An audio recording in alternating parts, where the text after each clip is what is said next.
1 in 6 American men have paid for sex, not in a faraway country, here in the United States. Could Illinois be the first state in the nation to legalize prostitution? 27,000 men are soliciting sex. Kids turning tricks before they're old enough for high school. We're talking about organized crime here. They're not kidnapped. They're not runaways. They're tricked. As the large number of arrests indicates prostitution is still a problem here. Now, when I heard that number, there was one question that kept haunting me. If buying sex is this common, where are all these women coming from, and how many of them are actually here by choice? If you're anything like me, when you think of sex trafficking, you think girl in a basement, lock on the door, agents kicking in that door Liam Neeson style. I will find you. To rescue her and destroy the villain. And I will kill you. That's not what it usually looks like. Many times it looks like a woman smiling on an escort website or standing on a street corner alone, seemingly there by choice. What you don't see is what came before. A man who spent months pretending to love her until she trusted him more than anyone in the world. And then one day, the mask came off. He didn't love her. He never did. She wasn't his girlfriend. She was his product. She was groomed into it, one promise at a time, a slow erosion of every exit. So when a buyer shows up, he's not making a transaction with someone who is free. He's the last link in a very long chain. The reality is, 42 million people are bought and sold within the sex trade every single year. In that entire industry, every trafficker, every network, every threat made in the dark, it runs on one thing: the money of the buyer. The fastest way to dismantle any market is to remove the customer keeping it alive. Take Blockbuster. At its peak, 9,000 stores. A multi-billion-dollar industry built on one behavior: people renting DVDs. Online streaming shows up, demand disappears, and the entire industry collapsed. Sex trafficking generates $170 billion every year. It is not sustained by traffickers, it is sustained by the buyers. So maybe the question never was, where do the traffickers come from?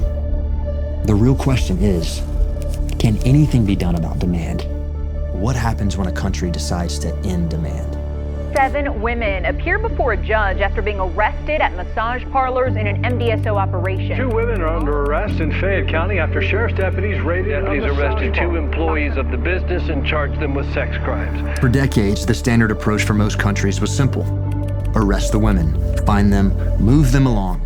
Maybe you arrest a trafficker if you get lucky. The buyer, almost never touched. He was invisible, unaccountable, protected by the assumption that he's just a customer. But in 1999, Sweden decided to flip that entirely. Instead of arresting the women, they arrested the men, and they provided exit services and care for the women. Buying sex became a serious criminal offense, but those being sold were decriminalized. Their logic was straightforward. One person in that transaction has money, has power, and has a choice. And the other person rarely does. They called it the sex buyer law. And what happened next surprised everyone. Street prostitution dropped by half. The cultural idea that buying sex is just something that men did, that changed. Meanwhile, in neighboring Denmark, where prostitution remained legal, the market grew by 40%. Same era, same region, but a different law.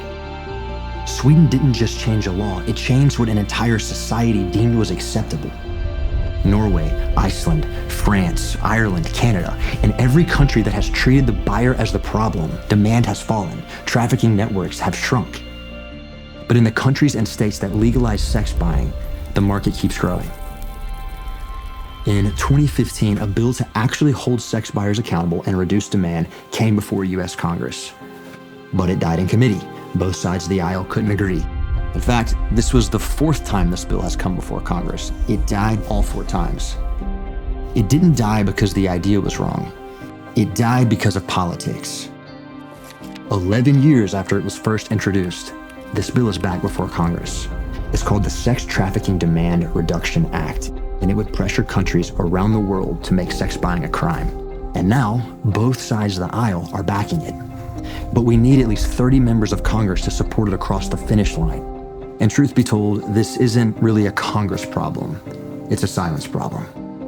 And silence is something that we can fix. So here's what I'm asking you to do. Call your representative.